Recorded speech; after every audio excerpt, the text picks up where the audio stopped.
சீனு மாயா சீரியலில் ஒரு அட்டகாசமான ப்ரொமோ பற்றி பார்க்கலாம் வாங்க. அதுக்கு முன்னாடி நம்ம சேனலை சப்ஸ்கிரைப் பண்ணாதவங்க கீழே இருக்கிற சப்ஸ்கிரைப் பட்டனை கிளிக் பண்ணிவிட்டு பக்கத்தில் இருக்கிற பெல் பட்டனையும் கிளிக் பண்ணிடுங்க. சரி வாங்க வீடியோக்குள்ளே போகலாம். இந்த ப்ரொமோ எப்படி ஸ்டார்ட் ஆகுதுன்னா, நம்ம லிங்கம் இருக்காங்க இல்லையா, அவங்க ஒட்டுமொத்த பணத்தையே ஆட்டையே போட்டுட்டு நேராக பத்மா பார்வதி கிட்ட சொல்லிட்டுருக்காங்க, ஐயோ பணத்தை ஒருத்தர் தூக்கிட்டு போயிட்டாங்க, பணத்தை காணும் அப்படின்னு. இதை கட்டி இவங்க ரெண்டு பேரும் ஐயோ ஐயோ அது கொஞ்சமா நஞ்சமா எவ்வளோ பணவங்க இப்படி பண்ணிட்டீங்களே, இப்போ வீட்டில் இருக்கிறவங்க கேட்டால் நான் என்னத்தை சொல்லுவேன், இங்கே பாருமா பார்வதி, நான் எப்படியாச்சும் ரெடி பண்ண பார்க்குறாமா, கண்டுபிடிக்கிறதுக்கு முயற்சி பண்ணுறேன், அது வரைக்கும் அங்கே இருக்கிற யாருக்கும் இந்த விஷயம் தெரிய வேணாம், தெரிஞ்சா நீங்களும் மாட்டிப்பீங்க, கண்டிப்பாக நானும் மாட்டிப்பேன் அப்படின்னு போதும். ஆமாம் பார்வதி, அவர் சொல்கிறது சரிதான், சரிங்க எப்படியாச்சும் பணத்தை கூடிய சீக்கிரம் கொடுக்குற வழியை பாருங்க, இல்லையா எங்கள் ரெண்டு பேர் புருஷனுக்கும் தெரிஞ்சுக்கு அவ்வளோதான், அதுக்கப்புறமா நாங்கள் அந்த வீட்டில் இருக்கிறதுல அர்த்தமே இல்லை அப்படின்னுட்டு ரெண்டு பேரும் கிளம்புறாங்க.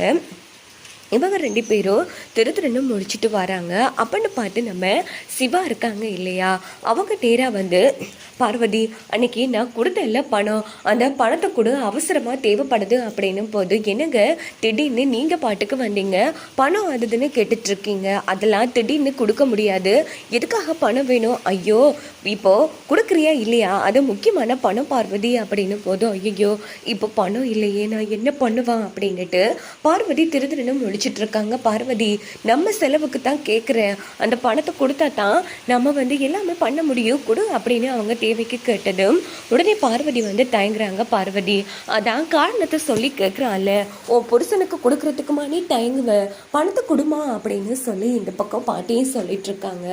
அது அப்படின்னு போது, ஏய் என்ன ஆச்சுடி, என்ன பணத்தை கிணத்து தொலைச்சிட்டியா நீ அப்படின்னு நம்ம சிவா கேட்டுட்டு இருக்காங்க. அது அப்படின்னு தயங்கு போது, இங்கே பாரு பார்வதி, விளையாடிட்டு இருக்காம முதல்ல பணம் எங்கன்னு சொல்லு அப்படின்னு போது, என் கையில் இப்போ பணம் இல்லைங்க அப்படிங்கிறாங்க. இது கேட்டு எல்லாரும் அதிர்ச்சி ஆடுறாங்க. ஏய் என்னடி பேசிட்டு இருக்க, 5 லட்சமா 6 லட்சமா 40 லட்சம் டி, எங்கடி எந்த பணம் எங்க அது அப்படின்னு போது பார்வதி கண்ணத்திலே அடிக்கிறாங்க. இதான் அண்ணன் சொன்னேன், கண்டவங்க கையிலாம் வீட்டு போகிறப்போ ஒப்படைக்காதீங்கன்னு பார்த்தீங்களா, ஒப்படைச்சி ஒரு நாளை கூட கிடக்கல, அதுக்குள்ள என்ன பண்ணி வச்சிருக்கான்னு, அப்படின்னா அந்த பணம் எங்கடி கால் முளைச்சி பறந்து போச்சா அப்படின்னு சிவா வெளுத்து எடுக்கிறாங்க பார்வதியே. சிவா, இதுவா இருந்தாலும் பொறுமையா கேளு அப்படின்னு ரகுராம் சொன்னதும், அண்ணன் இதை விட எப்படின்னு பொறுமையா கேட்கறது, என்னடி திருடி கொண்டு உங்க வீட்டுல கொடுத்துட்டியா சொல்லடி, எங்கடி பணம் அப்படின்னு போதும். ஐயோ அடிக்காதீங்க, என்கிட்ட இருந்து பத்மா அக்கா தான் வாங்கிட்டு போனாங்க அப்படின்னதும் பத்மாவை பார்த்து எல்லாரும் அதிர்ச்சியாகிறாங்க. என்னது அக்கா வாங்கிட்டு போனாங்களா, அக்கா நீ தான் அவகிட்ட அந்த பணத்தை வாங்கினியா, என்னக்கா இப்படி பண்ணிட்டேன், என்கிட்ட ஒரு வார்த்தை சொல்லாம வாங்கிட்டேன், எதுக்காகக்கா இப்படி பண்ண அப்படின்னு போதும். அதானே ஏண்டி எனக்கு தெரியாம என்ன பணம்டி வாங்கினா, அம்மா உனக்கு இதுக்குடி அந்த பணம் அப்படின்னு இந்த பக்கம் மணி கேட்டதும் பத்மா தயங்கிட்டே இருக்காங்க. இங்க பாரு பத்மா, இங்க என்ன நடந்துட்டு இருக்கு, அது கொஞ்சமா நஞ்சமா, அந்த பணத்தை உழைக்கிறதுக்கு நம்ம இவ்வளோ கஷ்டப்பட வேண்டியதா இருக்கு, யாராச்சும் என்ன ஆச்சு பணம் எங்கன்னு சொல்லி தொலைங்கலாம் அப்படின்னு பாண்டி ரகுராம் எல்லாம் கேட்டதும், என்னங்க அது அப்படின்னு போது, என்னடி பணம் பணத்தை என்னடி பண்ண அப்படின்னு போதும், பணம் இல்லைங்க தொலைஞ்சு போச்சு அப்படின்னு பத்மா சொல்றாங்க. இதை கேட்டு எல்லாரும் சம அதிர்ச்சி ஆனதோ உடனே மணி பத்மாவை போட்டு அடின்னு அடிக்கிறாங்க. பைத்தியக்காரி, என்னடி இவ்வளோ ஈஸியா சொல்லிட்டு இருக்கேன், என்னடி பணத்தை ஆட்டையே போட்டுட்டு தொலைஞ்சிருச்சுன்னு நாடகம் போடுறியா அப்படின்னதும், இல்லைங்க இதை மாயா வீட்டை விட்டு வெளியில போகணும்னா சீனுவுக்கு கொடுத்தா அந்த 40 லட்சத்தை சீனு கொடுத்தா தான் மாயா வீட்டை விட்டு போவேன்னு சொன்னா, அதாங்க பார்வதி கிட்ட அந்த பணத்தை வாங்கி லிங்க் அவர்கிட்ட கொடுத்து சீனு கிட்ட கொடுக்க சொன்னேன், ஏன்னா நாம கொடுத்தா கண்டிப்பா சீனு வாங்க மாட்டான்னு.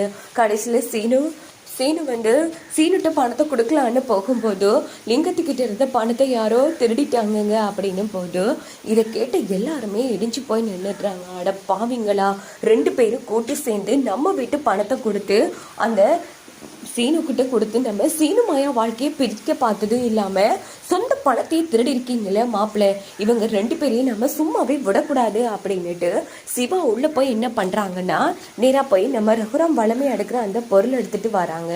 வந்து இவங்களுக்கெல்லாம் கொடுக்க வேண்டிய விதத்தில் கொடுத்தா தான் மச்சான் சரி வரும் அப்படின்னு அடினா அடித்து நம்ம சிவா என்ன பண்ணுறாங்கன்னா பார்வதியை வெளுத்து எடுக்கிறாங்க.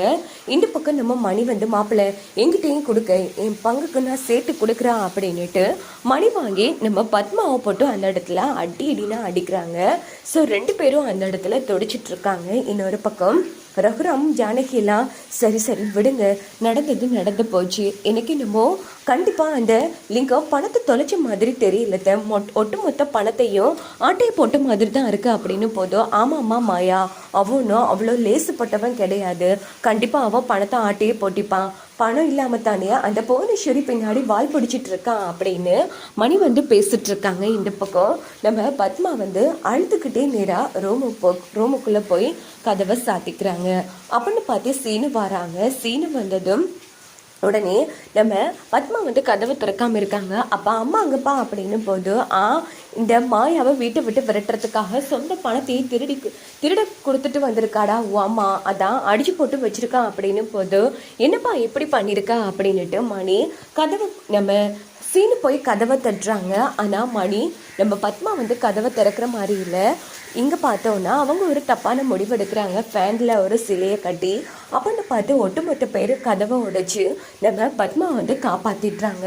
அக்கா அறிவிருக்காக்கா, இந்த விஷயத்துக்கு போய் இப்படி பண்ணிகிட்ருக்கேன், இங்கே பாருங்கள், என்னை எல்லாரும் மன்னிச்சிருங்க, நான் தப்பு பண்ணிட்டேன், நான் பண்ணது தப்பு தான், இப்படிலாம் நடக்கும்னு நான் கொஞ்சம் கூட எதிர்பார்க்கல, அதுக்காக இப்படியா போட்டு அடிக்கிறேன். ஏண்டி நீ பண்ணது தப்பு இல்லைன்னு நீயே சொல்கிறேடி, அறிவிருக்காடி உனக்கு. இங்கே பாரு மச்சான், அந்த ஒவ்வொரு ரூபாயும் உழைக்கிறதுக்கு எவ்வளோ கஷ்டப்பட்டிருப்பாருடி, அதை போய் தொலைச்சிட்டு வந்திருக்கீங்க 2 பேரும், உங்கள் 2 பேரையும் தலையில் தூக்கி வச்சு ஆட சொல்கிறியா அப்படின்னும் போது இந்த பக்கம் சிவா வந்து இங்கே பாரு, இதுக்கப்புறமும் கொத்து சாவி உங்ககிட்ட இருக்கக்கூடாது, ஒழுங்கு மரியாதையா இருந்த இடத்துக்கு தான் போகணும், குதிரை கொத்து சாவியா அப்படின்னு போது இல்லை நான் கொடுக்க மாட்டேன் அப்படின்னு பார்வதி சொல்கிறாங்க. இங்கே பாரு, நீ இந்த கொத்து சாவியை கொடுக்குற இல்லையா இந்த வீட்டை விட்டு வெளியில் போகிற, இனிமேல் உனக்கு எனக்கும் எந்த சம்மந்தமும் கிடையாது அப்படின்னு போது உடனே பார்வதி வந்து கண்டிப்பாக கொத்து சாவியை கொடுப்பாங்க. வாங்க வெயிட் பண்ணி பார்க்கலாம்.